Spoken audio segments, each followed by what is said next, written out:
I am ready whenever you're ready. Alrighty. Go ahead and come in here. Stand right here. State your full name. Luke Andrew Manning. All right, Mr. Manning.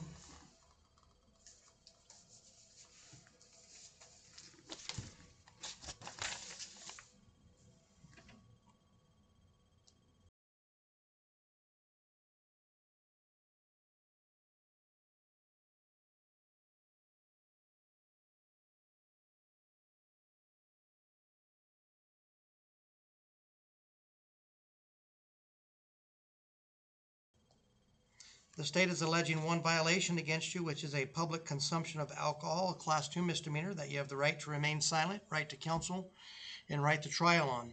I've scheduled you for an arraignment on the 25th of March at 9 o'clock in the morning.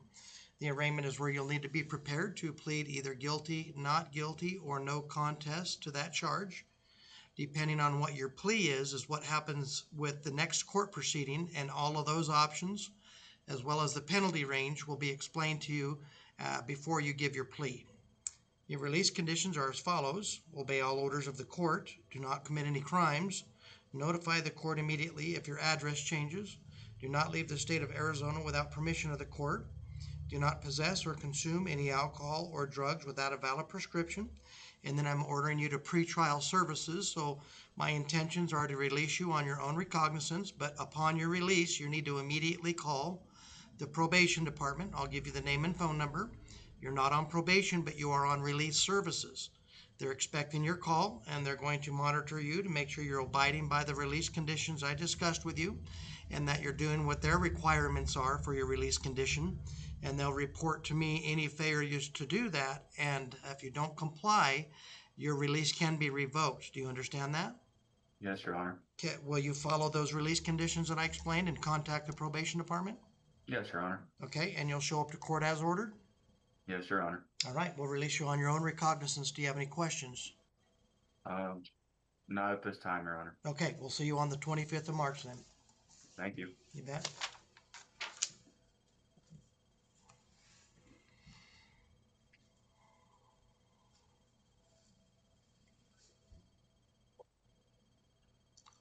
Stand here. Right here. State your full name for the judge. Go ahead and state Christina Marie Davis. Okay, Miss Davis. Oh, I got the worst headache right now. I know. I used to not fresh air. All right, Miss.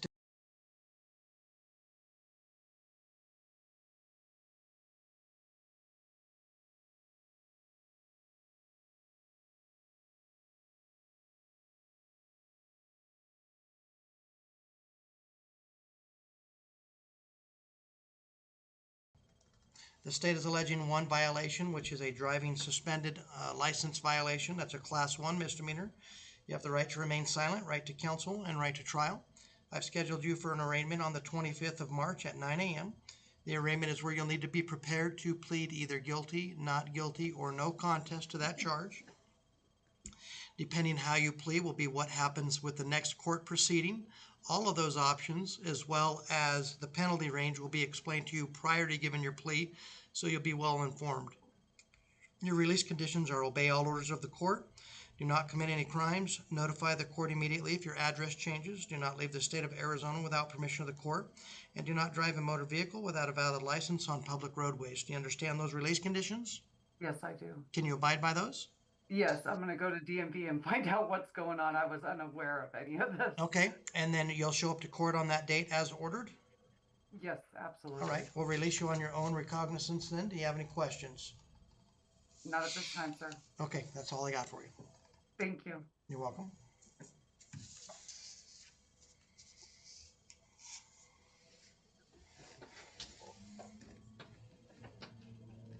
Stand right here and state your full name, including your middle name for the judge.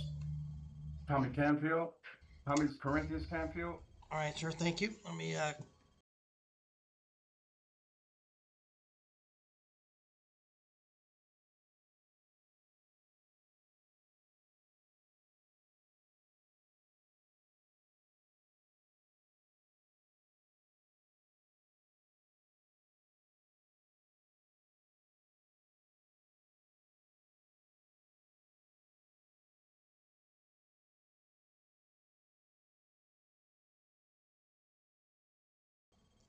The state is alleging two violations against you. One is a felony allegation and one is a misdemeanor allegation.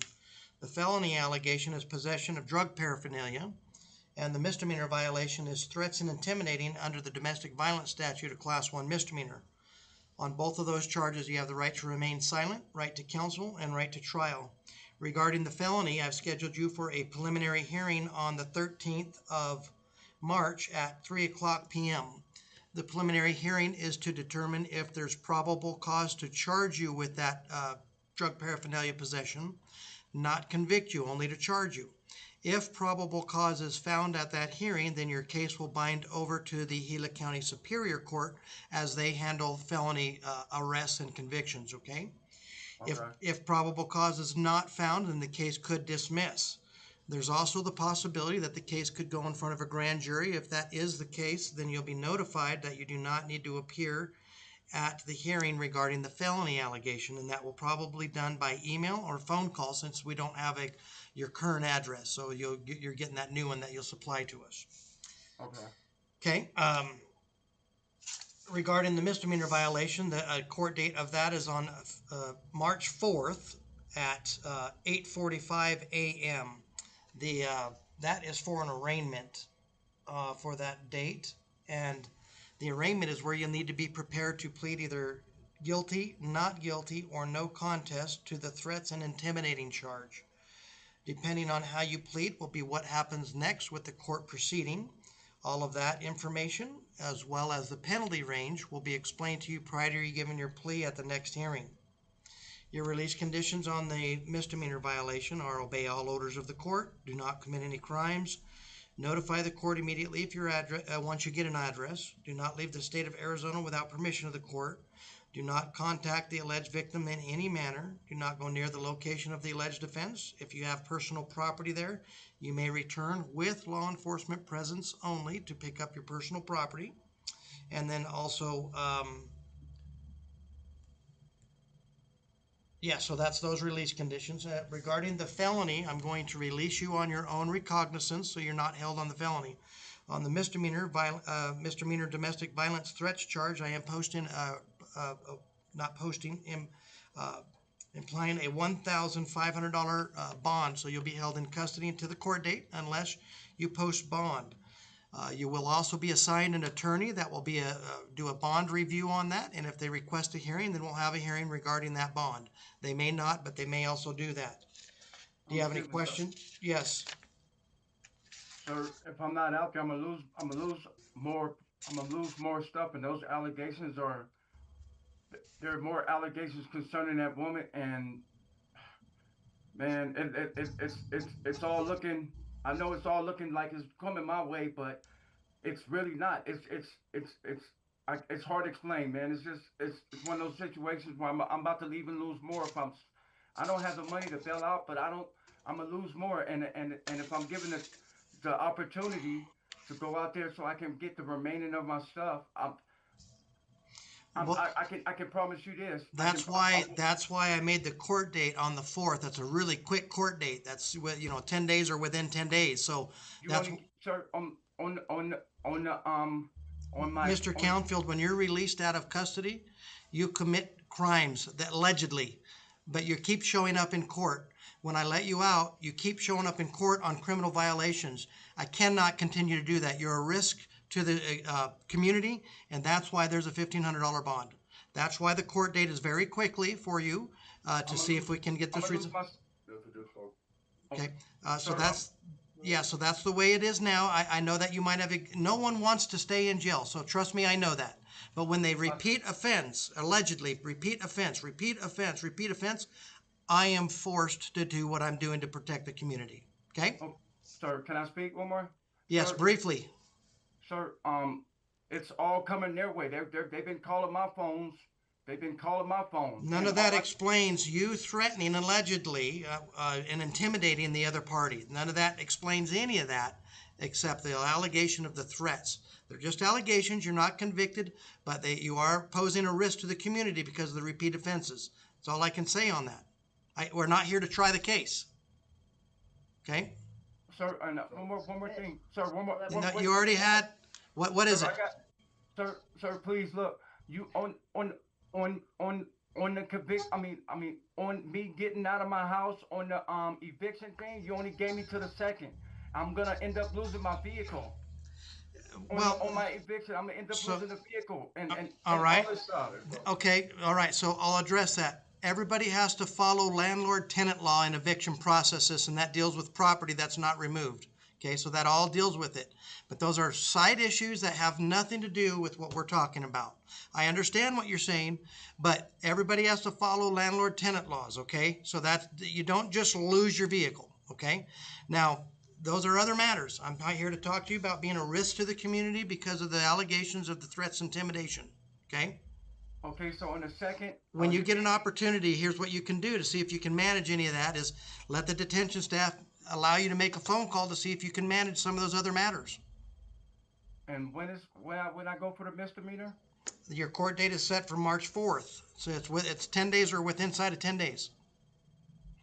and when is that felony again? The felony court date is on the March 13th, which may or may not go through. You just let us know, call us if you to check to see if that is still going. And So I'll give you copies of these so you have all the information. So how does that work on the how does that work on the that misdemeanor charge? I mean, what's going to determine? You're going to plea on the 4th, either guilty, not guilty, or no contest, and then we'll see what happens with the next court proceeding, which will be explained at the next court date, not here. Okay, so when I go to this next one on the 4th, so does it since I got allegations towards those people, what are those people? What if those people are not in court then? I mean, All right. how does that? All right. All of Can you that, explain? Mr. We're not doing the other proceedings today. You're asking questions that have to do with your next appearance. That is where you're going to be informed about your plea options and the penalty range. All of those other things you're asking about have no bearing. Right now, I'm informing you of your charges, confirming your residence and phone number and all of that, and setting conditions of release. Okay, that's the three things that we're doing. And I've covered that completely. That's all I have to say. Have a good day, sir. All right. And I'll call you back on the next one when I get it ready. All right, thank you so much. You bet.